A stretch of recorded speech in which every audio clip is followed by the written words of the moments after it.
Auto driver కళ్యాణ్కి accident చేసిన రాహుల్ చెంప పగలగొట్టిన అప్పు షాక్లో రుద్రాణి. ఇంతకు ఏం జరిగింది? అసలు ఆటో డ్రైవర్గా ఉన్న కళ్యాణ్కి యాక్సిడెంట్ రాహుల్ చేయడం ఏంటి? మరి రాహుల్ చేశాడన్న విషయం అప్పు ఎలా తెలుసుకుంది? అసలు ఏం జరిగింది అనేది వీడియోలో చూసి తెలుసుకునేద్దాం. బ్రహ్మముడి అప్కమింగ్ ఎపిసోడ్స్లో ఏం జరగబోతుందో ముందుగా తెలుసుకోవాలి అనుకుంటే వీడియోని లైక్ చేయండి, ఛానల్ని సబ్స్క్రైబ్ చేసుకోండి, పక్కనే ఉన్న బెల్ సింబల్లో ఆల్ పై క్లిక్ చేయండి. ఎలా చేయడం వల్ల అందరికంటే ముందుగా చూడవచ్చు. మొత్తం మీరు చూసుకున్నట్లయితే ఇంకా కళ్యాణ్కి ఏం చేయాలో అర్థం కాదు. ఇప్పుడు నేను జాబ్ చూసుకుని నెలంతా కష్టపడి నెల తర్వాత డబ్బులు తీసుకొస్తే ఇంక ఈ లోపు ఎలా గడుస్తుంది నాకు? అందుకే ఏదో ఒకటి రోజు డబ్బులు వచ్చేది చూసుకోవాలి అని చెప్పి ఆలోచిస్తూ ఉండగా ఇంక కింద ఎవరో ఆటో డ్రైవరు పక్కన ఆటో పెట్టుకుని మాట్లాడుతూ ఉంటాడు. ఇంకా అక్కడికి వెళ్తాడు కళ్యాణ్. ఇంకా అక్కడికి వెళ్ళిన తర్వాత అతనితో సార్ అంటూ మాట్లాడేసరికి, ఏంటయ్యా ఆటో డ్రైవర్ని పట్టుకుని సార్ అంటున్నావు? చాలా గొప్ప వ్యక్తిలా ఉన్నావు, కోట్లకు అధిపతిలా ఉన్నావు, నువ్వేంటి ఇప్పుడు ఆటో దగ్గరికి వచ్చి సార్ అంటూ మాట్లాడుతున్నావు అనగానే, నాకు ఆటో కావాలి, నేను ఆటో డ్రైవర్గా మారాలనుకుంటున్నానని చెప్పనేసరికి, నువ్వు ఆటో డ్రైవర్గా మారుతావా? ఏం ప్రాబ్లం వచ్చిందని కానీ అదంతా ఇప్పుడు నేను చెప్పే పరిస్థితిలో లేను. నేను ఎక్కడుంటానంటే అని బంటి ఇల్లు చూపించేసరికి, ఓహో బంటి ఇంట్లో కొత్తగా వచ్చింది మీరేనా? సరే నేను ఒక ఫైనాన్షియల్ నెంబర్ ఇస్తాను, అక్కడికి వెళ్ళిన తర్వాత అతనితో మాట్లాడు, నేను పంపించానని చెప్పు, నా పేరు రాజు అని చెప్పనేసరికి, సరే సార్ అనగానే, ముందు నన్ను సార్ అని పిలవకుండా రాజు అని పిలువు, నేను కళ్యాణ్ అని పిలుస్తాను అని చెప్పాను. కానీ సరే అని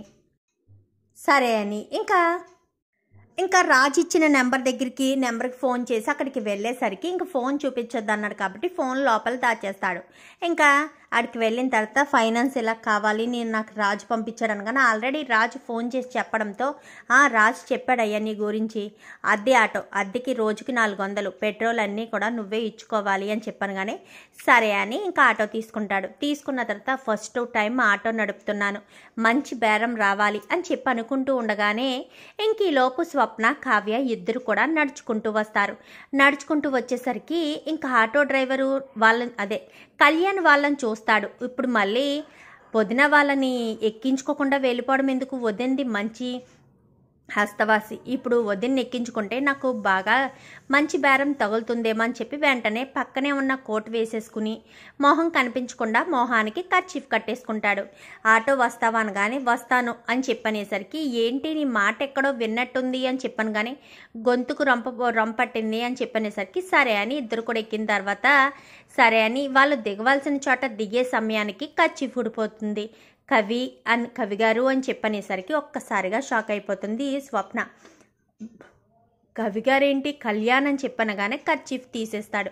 ఏంటి కళ్యాణ్ నీకు ఈ పరిస్థితి అనగానే, బ్రతుకు తెరువు కోసం ఏదో ఒకటి చెయ్యాలిగా వదిన, నేను ఈ పనిని ఎంచుకున్నాను, నేనేమీ తప్పు చేయడం లేదు, ఒకరిని మోసం చేయడం లేదు, కష్టపడి పని చేస్తున్నానంతే అని చెప్పనేసరికి, మరి ఇదా అని చెప్పాను. కానీ తప్పదు వదిన, ఒక్కొక్కసారి పూట గడవడం కోసం ఇలాంటి పనులు చేయక తప్పదు, ఎప్పుడూ ఇలానే ఉండాలని గ్యారంటీ కూడా లేదనుకో అని చెప్పాను. కానీ సరే వదిన, డబ్బులు ఇస్తే నేను వెళ్తాను, లేట్ అవుతుంది అనగానే వెంటనే డబ్బులు తీసిస్తుంది. నాకు ఆటో కిరాయికి ఎంతో అంతే ఇవ్వండి వదిన, అంతకు మించి ఎక్కువ ఇవ్వద్దు అని చెప్పాను. కానీ ఇంకా 100 రూపాయలు మాత్రం ఇచ్చేసరికి కళ్యాణ్ వెళ్ళిపోతాడు. ఇంకా లోపలికి వచ్చిన తర్వాత వీళ్ళిద్దరూ మాట్లాడుకుంటారు. కళ్యాణ్కి ఏంటి ఈ పరిస్థితి, అప్పుని చేసుకోవడం వల్లేనేమోనే కళ్యాణ్కి పరిస్థితి పట్టింది అని ఇద్దరూ మాట్లాడుకుంటూ ఉండగా వాళ్ళ మాటలైతే రాహుల్ వింటాడు. ఏంటి కళ్యాణ్ ఆటో డ్రైవర్గా మారాడా అని చెప్పి గబగబా రుద్రాణి దగ్గరికి వెళ్తాడు. ఏంట్రా ఎందుకంత కంగారుగా వచ్చావనగాని, కళ్యాణ్ ఆటో నడుపుతున్నాడంటమ్మా అని చెప్పనేసరికి, ఓహో అంటే ఏ దారి లేక గోదావరి దిక్కన్నట్టు ఇంకా ఏ ఆసరా దొరక్క ఆటో నడుపుతున్నాడా? ఒక 4 రోజులు నడుపుతాడంతే, 4 రోజుల తర్వాత ఎవరొకరు చూస్తారు, ఇంకా కళ్యాణ్ని బెదిరించో బ్రతిమాలో ఏదో రకంగా ఇంటికి తీసుకొచ్చేస్తారు, అదే కదా జరిగేది అని చెప్పాను. కానీ ఈ 4 రోజులు ఎందుకు వాడిని వదిలేయాలి, 4 రోజుల్లో ఏదైనా చేస్తే సరిపోతుంది కదా అని రాహుల్ అయితే ఆలోచిస్తాడు. ఆలోచించి వెంటనే రాజ్ దగ్గరికి వెళ్తాడు. రాజ్ ఒకసారి నీ కారు ఇవ్వా అని చెప్పనేసరికి, ఎందుకు అని చెప్పాను. కానీ పనుంది రాజ్, ఇస్తే మళ్ళీ నేను తిరిగి బాగానే తీసుకొచ్చేస్తాను అనగానే సరే అని ఇదిగో తాళాలని ఇస్తాడు. ఇచ్చిన తర్వాత కళ్యాణ్ అయితే వదిన వాళ్ళని ఎక్కించుకుని వెళ్ళి ఒక స్టాండ్ దగ్గర నుంచుని అప్పుకి ఫోన్ చేస్తాడు. ఏంటి కవి అని చెప్పాను కానీ ఒకసారి నేను చెప్పిన అడ్రస్కి రా అని చెప్పాను కానీ సరే కూచి అని బయలుదేరుతుంది.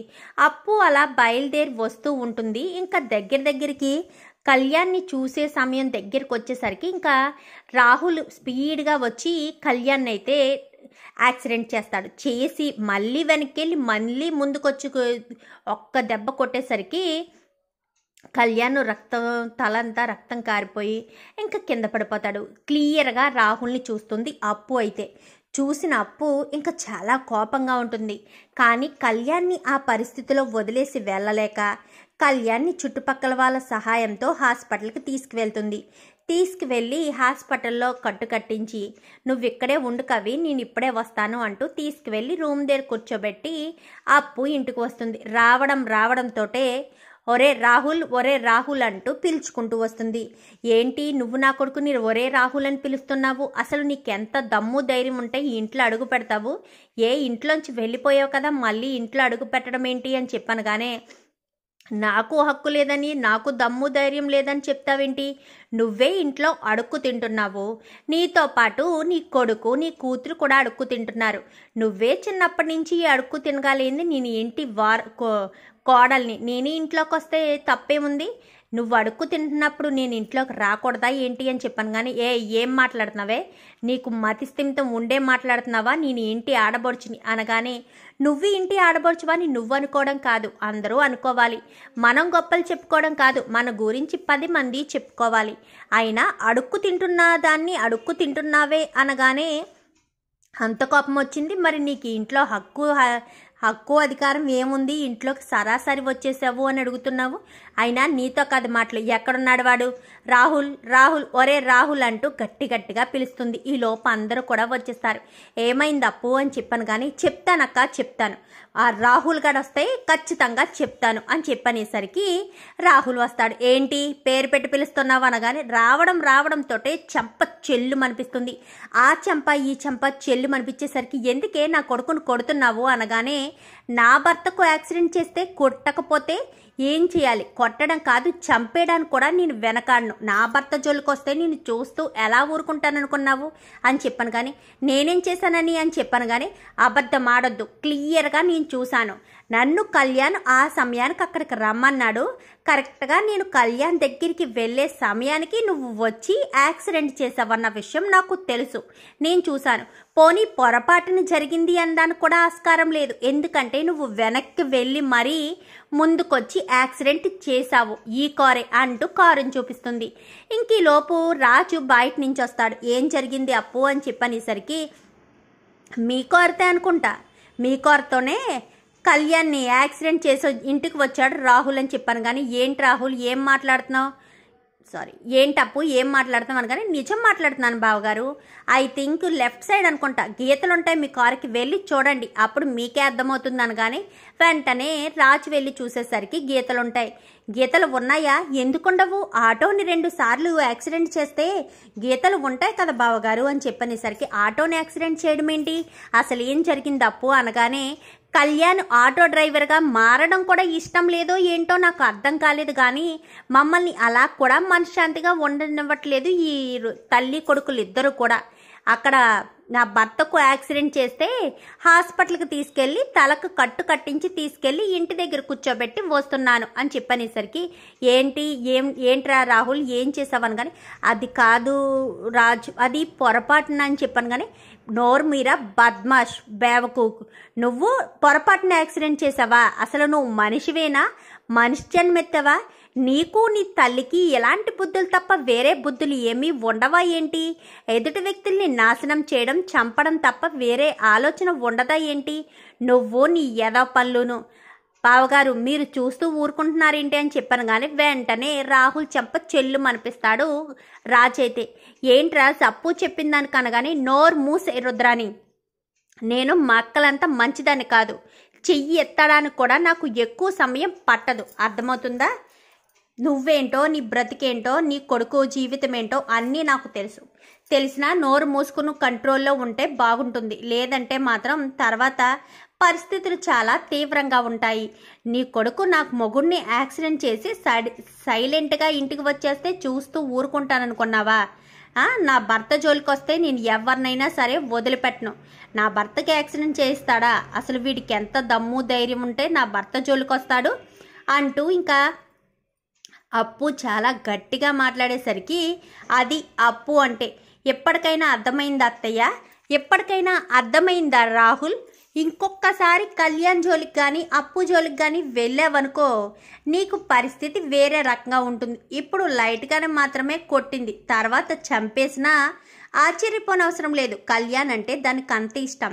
కళ్యాణ్ జోలికి ఎవరైనా వెళ్తేనే బయట వాళ్ళతోనే గొడవలు పెట్టుకునే అప్పు మీరు నువ్వే కావాలని యాక్సిడెంట్ చేసావన్న విషయం తెలిసి ఇంకా నిన్ను చాలా తక్కువగానే కొట్టింది. ఇంకొకసారి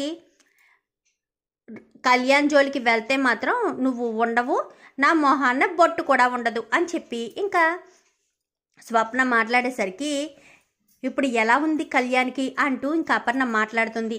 బాగానుంది పెద్దత్తయ్య, క్షేమంగానే ఉన్నారు, ఎలాంటి ప్రమాదం జరగలేదు. తలకు చిన్నగా గాయమైంది, అది వెళ్తున్న ఆటో అయితే ఇంకా గాయాలయ్యేవి. ఆగున్న ఆటో వలన ఒక్క డాష్ కుద్దడంతోనే బయటకు వచ్చి పడిపోయారు అని చెప్పనేసరికి ఏంటి రాహుల్ ఏంటిదంతా? అసలు నీకు బుద్ధి జ్ఞానం ఉందా? ఎలాంటి పని చేస్తావా? కళ్యాణ్కి ఏదైనా ప్రాణాపాయ పరిస్థితి వస్తే ఎప్పటికైనా అర్థమైందా ధాన్యలక్ష్మి? నీ కొడుకుని చంపడానికి కూడా వెనకాడట్లేదు ఈ తల్లి కొడుకులిద్దరూను. ఎందుకంటే కళ్యాణ్ ఇంట్లో అడుగు పెట్టాడే అనుకో, ఇప్పుడు రాజు ఆఫీస్కి వెళ్తారు కదా, మళ్ళీ కళ్యాణ్ ఇంట్లో ఉంటాడు కదా. రాహుల్ ఆఫీస్కి వెళ్లకుండా ఉండడం కుదరదని వెళ్ళాలని కళ్యాణ్ ఇంటికి రాకుండా చంపడానికి కూడా వెనకడతలేదు. అది రాహుల్ బుద్ధి, రుద్రాని బుద్ధి. ఎప్పటికైనా అర్థం చేసుకుని వాళ్ళ మనస్తత్వాలు ఏంటో తెలుసుకుని మసులుకుంటే బాగుంటుంది అని చెప్పి ఇంకా అపర్ణ అయితే చెప్తుంది. మరి ఇప్పుడు ధాన్యలక్ష్మి ఏం ఆలోచిస్తుంది?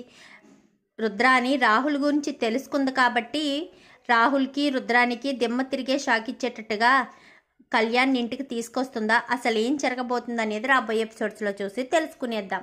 మా వీడియో కనుక మీకు నచ్చినట్లయితే వెంటనే లైక్ చేసి మా ఛానల్ని సబ్స్క్రైబ్ చేసుకుని పక్కనే ఉన్న బెల్ సింబల్లో ఆల్ పై క్లిక్ చేయండి. ఎలా చేయడం వల్ల అందరికంటే ముందుగా చూడవచ్చు.